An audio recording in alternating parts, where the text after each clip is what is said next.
በስመ አብ ወወልድ ወመንፈስ ቅዱስ አሐዱ አምላክ አሜን። በስመ አብ ወወልድ ወመንፈስ ቅዱስ አሐዱ አምላክ አሜን። በስመ አብ ወወልድ ወመንፈስ ቅዱስ አሐዱ አምላክ አሜን። በስመ አብ ወወልድ ወመንፈስ ቅዱስ አሐዱ አምላክ አሜን። እነሆ መምህር ሓወይ እዛ አዘማሪት ከስማዓኩም ናይ ሎሚ 25 ዓመት ዝነበረ ትንቢት እሞ እቲ መዝሙር ከስማዓኩም ንዓኣ መልእኽቲ መሓላልፉለይ እነሆ ኣብ ዓሰብ ነርኪ ናብ ዓሰብ ውን መፅኤ ዝግጥምን ዜማን ሂበኪ ነይረ ኣስመራ መፂኺ ዘምርዮ ተባሂልኪ ነስመራ መፂኺ ኣብ ባሕቲ መስከረም ሓንቲ ግዜ ዘሚርክዮ ወሪድኪ ካብ መድረኽ እሞ ሕደሪ ኢልና ለሚናኪ ኣነ ግን ኣይሓድርኒ ሃገረ ሰላም ኢልኪ ኣብቲ ግዜቲ ኣብይኽና ሃገረ ሰላም ኢልክና ዓሰብ ሃገረ ሰላም ኣይኮነን ኣስመራዊን ሃገረ ሰላም ኣይኮነን እዚ ግጥምን ዜማን ዝሃብኩኺ ሙሉእ ስመይን ቶ ፊደል ናቁላ እንሆ ሽዑ ስለ ዝኣበኺ እንሆ ሽዑ ኣይሓድርን ስለ ዝበልኪ ኣነ ግን ካብ ኣስመራ ርሑቕ ቦታ መፅኤ ዓሰብ ግጥምን ዜማን ሂበኪ ነይረ ዘሚርክዮ ግን ተመሊስኪ እነሆ ትቢሎ ርእዋ ኣብኡ ዘሎ ዘሚራ ክትወርድ ከላ ክልተ ሰባት ተሸፊኖም እቲ ብየማናይ ዘሎ ሰላም ኢልዋ ክትወርድ ከላ ካብቲ ኣውደ ምህረት ወይ ካብቲ መዝሙር ኣብ ባሕቲ መስከረም እንሆ ኣነ ሽዑ ከምዚ ኢለኪ በልዋ እንሆ እንተሓዲርኪ ውለዲ እንተዘይሓዲርኪ ግን ሃገረ ሰላም ስለ ዝበልክስ እግዚኣብሔር ኣምላኽ ኣባኺ ሓይሉ የርኢ እሞ ማህፀንኪ ተዓፆ ዝብል ተዘሪብኪ ተነጊርኪ ነይሩ በልዋ ንስኺ ግን ኣይሓደርክን ኣብ መንገዲ ባፅዒኻ ሓዲርኪ እንሆ ትንቢቱ ኣኺሉ ይበልዋ ነዚ መዝሙር እዚ ብግቡእ ኣፅኒዕኺ ብቋንቁ በተዋሃበኪ ብናይ ቶ ፊደል ትንቢት ብተዋሃበኪ ዜማን ዝተዋሃበኪ ግጥምን ኣብ ኦርቶዶክስ ተዋህዶ ቤተክርስቲያን ደይብክን ተመሊስክን እንተዘይ ኣንቢብክዮን እንተዘይ ዘሚርክዮን ሓንሳብን ንዘለኣለምን ማህፀንከ ዕፁው እዩ በልዋ ነዚ ፅንዕኺ ኣብ ኦርቶዶክስ ተዋህዶ ተመሊስኪ ኣብቲ ናይ ኦርቶዶክስ ተዋህዶ ሃይማኖት መፂኺ ነዚ መዝሙር እዚ እንተ ደኣ ዘሚርክዮ ግን በልዋ እንሆ ትንቢት በኽሪ ወዲ ክትብኮ ርኢኺ ድሕሪኡ እውን ክልተ ዋልድ ኣሕዋት ኣለውኦ እንሆ እቲ በኽሪ ወድኺ ዳግማይ ንጉስ ዘርኣ ያዕቆብ ይኽበሃል በልዋ ዳግማይ ንጉስ ዘርኣ ያዕቆብ ይኽበሃል እንተዘይ ዘሚርክዮን በቲ ኸይክዮ ዘለኺ ውድቀት እንተ ደኣ ቐፂልኪ ግን ሓንሳብን ንዘለኣለምን ማህፀንከ ዕፅው ኢልኪ ቶ ፊደል በልዋ ፅሑፍ ኣሎ ግጥሚ ምሳኹም ኣሎ ዜማ ምሳኹም ኣሎ እንሆ ኣስምዕዋን ተርጉሙላን እሞ ከዓ ነቲ ግጥሚ ብግቡእ ሓጊዝኩም ብግቡእ ኣፅኒዓ እንተተመሊሳ ኣብ ኦርቶዶክስ ደይባ ኣብ ኣውደ ምህረት እንተዘሚራቶ ግን ንዓይ ትርከበኒ ነዚ ዘሚራ ወዲኣም እንተዘይኮይኑ ቅድሚኡ ንዓይ ክትረኽበኒ ኢላ ከይትፍትን እሞ እቲ መዝሙር ከስማዓኩም እየ መምህር ኣማኒኤል መንግስቲ ኣብ ሓወይ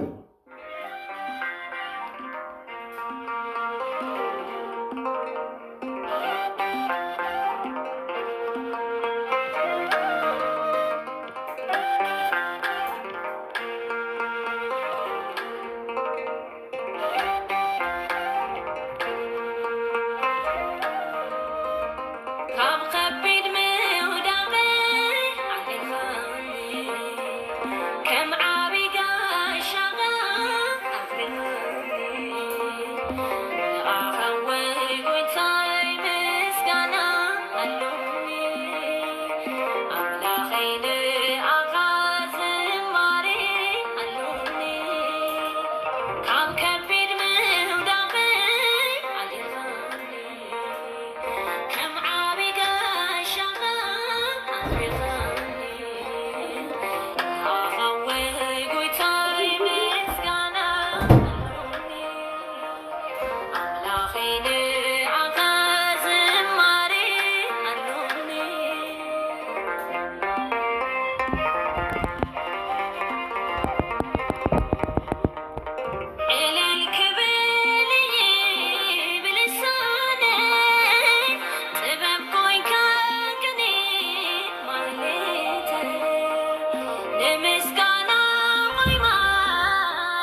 እነሆ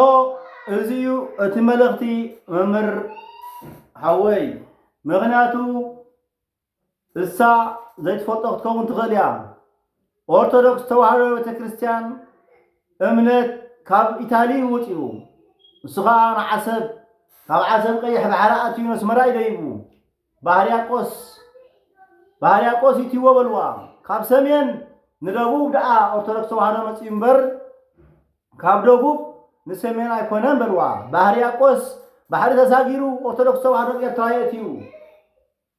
እስኺ ግን ዓሰብ ናይ ዓፋር እዩ ዓፋር ከዓ ምስሊም እዮም ንሕና ግን ኦርቶዶክስ ተዋህዶ ኢና በልዋ ኣረድእዋ። ኣነ ዓሰብ መፅአ ክህባ ከለኹ ዝግጥምን ዜማን እዚ ነቲ ቦታ ዘይኮነስ ንዓ የህበያን እምነት ናሃና ኦርቶዶክስ ተዋህዶ ንሳ ግን أسمرا مزيا أحضرني عد سلامي لا سلز أبيت بلبان بأفان سلز زأبيتنان زي تصيفتنان زفنسلز فنفنتنان إنه شعو تعطو سلة تبعلت إنه صار حجي تعطيله كول كتاس السيئة نزي أب أرثوذكس توحدو أب عودة مرت انت زي زميرا حساب النزل على من عصوي بلوا أرثوذكس توحدو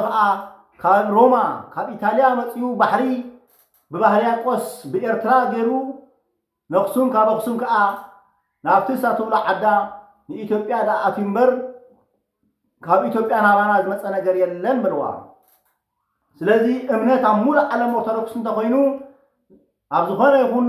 ኣማኖ ኦርቶዶክስ ምዃኑ ወዲ ኢየሱስ ክርስቶስ ብደሙን ብስጉኡን ብስቅለት ዓርቢ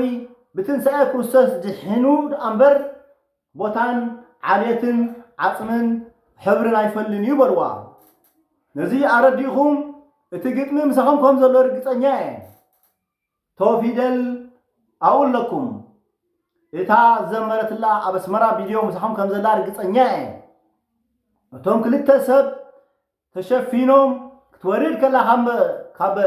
عودم هرت سلام زولوا تبيمان زنبرا أنا أفتس كلا أنا بحت مسكرم